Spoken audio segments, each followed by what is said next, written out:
আজকের ভিডিওতে তোমাদের দেখাবো শান্তিপুরের চড়ক পূজা। শান্তিপুরের চড়ক পূজা কিন্তু একটি আকর্ষণীয় উৎসব বলা যেতে পারে। বাঙালির 12 মাসে 13 পার্বণ, তারই মধ্যে কিন্তু অনুষ্ঠিত হয় এই চড়ক পূজা। আর এই চড়ক পূজা অনুষ্ঠিত হয় চৈত্র মাসের শেষ দিন বা পয়লা বৈশাখের আগের দিন। আর এতে কিন্তু বেশ কিছু জিনিস দেখানো হয়, যেমন ধরো এই যে খেজুর গাছটাকে এখন পুজো আশ্রা করা হচ্ছে, আর সন্ন্যাসীরা কিন্তু এই খেজুর গাছের ওপরে উঠে নাচ করবে। এবং আমরা জানি খেজুর কাটা কতটা ভয়ঙ্কর বা বিষাক্ত, কিন্তু সেটা সন্ন্যাসীদের কোনো ক্ষতিই করতে পারবে না এবং তাদের গায়েও কিন্তু ফুটবে না এই খেজুর কাটা। দেখতে পাচ্ছ গাছটাকে আমি এখন তোমাদেরকে দেখাচ্ছি। এই গাছেই কিন্তু সন্ন্যাসীরা উঠবে এবং উঠে একা উঠবে না, 2-3 জন মিলে উঠে কিন্তু এই খেজুর গাছের ওপরেই কিন্তু তারা নাচ ও বিভিন্ন রকম কায়দা কানুন দেখাবে, যেটা দেখার জন্য কিন্তু অধীর আগ্রহে প্রচুর লোক এই জায়গায় অপেক্ষা করছে। আর চড়ক পুজোর দিনই কিন্তু চড়কের দিনই কিন্তু এইগুলি সব দেখানো হয়, যেটা আজ বছরের পর বছর ধরে হয়ে আসছে। সেই ভিডিওটাই আজকে তোমাদের সামনে আমি তুলে ধরবো। দেখো কত রকম নিয়ম পালনের মধ্যে দিয়ে কিন্তু একজন সন্ন্যাসী এই গাছে উঠে এই কাঁটার মধ্যে নাচবে এবং তার কোনো ক্ষতি হবে না। ভোলা মহেশ্বরের কৃপায় এইগুলি সম্ভব হয়। এবং এছাড়াও আরও অনেক রকম খেলাই কিন্তু এই চড়কে দেখানো হয়ে থাকে, যেমন ধরো পিঠে বড়শি ফুটিয়ে ঘোরানো, মুখে শিক ফোটানো। তা দেখতেই পাচ্ছ এখন কিন্তু একজন সন্ন্যাসী উঠছে এই চড়ক গাছে। চড়ক গাছ নয়, এটা খেজুর গাছ।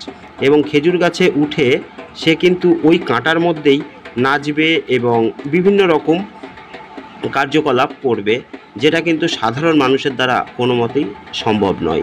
চলো দেখো এখন দ্বিতীয় সন্ন্যাসীও উঠছেন, সেটা দেখতে পাচ্ছ। আরও একজন উঠবেন, অন্তত 3 জন, হ্যাঁ 3 জনই উঠবেন।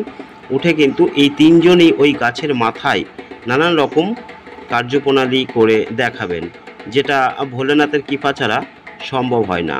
কারণ তোমরা যারা দেখোনি তাদের কাছে কিন্তু এটা অবাকের বিষয়বস্তু। কারণ এই খেজুর গাছের কাঁটা আমরা জানি ভয়ানক বিষাক্ত, সেই কাঁটার মধ্যেই কিন্তু এই সন্ন্যাসীরা বিভিন্ন রকম খেলা দেখাবে এবং তারা এই গাছের ওপরে কিছুক্ষণ থাকবে। এবং এইটুকু একটি গাছে কিন্তু 3 জন সন্ন্যাসী ওপরে নাচ করবেন এবং বিভিন্ন রকমভাবে বিভিন্ন রকম কার্যপ্রণালী দেখাবে এই যারা এইখানে এসেছেন এই চড়ক পুজো বা চড়ক দেখতে তাদের সামনেই। যদিও অন্যান্য বছর একটু দিনের আলো থাকতে থাকতে এই কাজগুলো বা এই খেলাগুলো দেখানো হয়, কিন্তু এই বছর দেখছি প্রায় সন্ধে হয়ে এসেছে, তবুও কিন্তু এখনও এই খেলা শুরু হয়নি।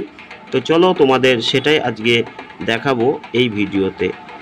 দেখতেই পাচ্ছ সন্ন্যাসীরা কিন্তু একে একে সবাই গাছের মধ্যে প্রায় ঢুকে গেছে এবং যিনি সন্ন্যাসী প্রথম উঠেছেন তিনি কিন্তু একদম গাছের টপে পৌঁছে গেছেন এবং আরও 2 জন তার পেছনে পেছনে কিন্তু অগ্রসর হচ্ছেন।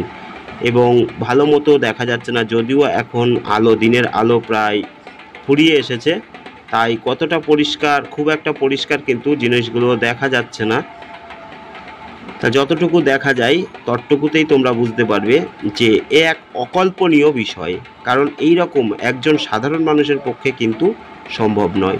এই সন্ন্যাসীগণ এই সারা মাস ধরে বিভিন্ন নিয়মকানুন ও খাদ্যাভ্যাস এর মাধ্যমে এইগুলি কিন্তু রপ্ত করে এবং তার সাথে সাথে ভোলেনাথের কৃপা তো অবশ্যই আছে।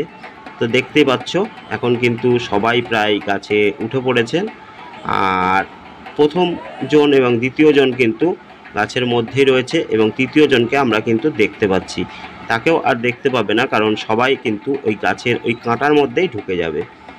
তো ভিডিওটি কেমন লাগলো, যদি ভালো লাগে অবশ্যই একটি লাইক করো, আর এই ধরনের ভিডিও দেখতে হলে এই চ্যানেলটিকে সাবস্ক্রাইব করে পাশে থেকো। আজকের ভিডিও এখানে শেষ করছি। চড়ক পুজোর আরও ভিডিও নিয়ে আসবো আগামী কোনো পর্বে। ততক্ষণ সবাই ভালো থেকো, সুস্থ থেকো, আর দেখতে থাকো এক্সপ্লোর উইথ গোপাল চ্যানেল। এই চ্যানেলে কিন্তু বিভিন্ন ভ্রমণমূলক, দর্শনমূলক ভিডিও আপলোড করা হয়ে থাকে, তাই যারা এই ধরনের ভিডিওগুলি পছন্দ করো তারা অবশ্যই কিন্তু চ্যানেলটিকে সাবস্ক্রাইব করে পাশে থেকো। জয় শিব শম্ভু, জয় ভোলা মহেশ্বর, জয় বাবা ভোলেনাথ।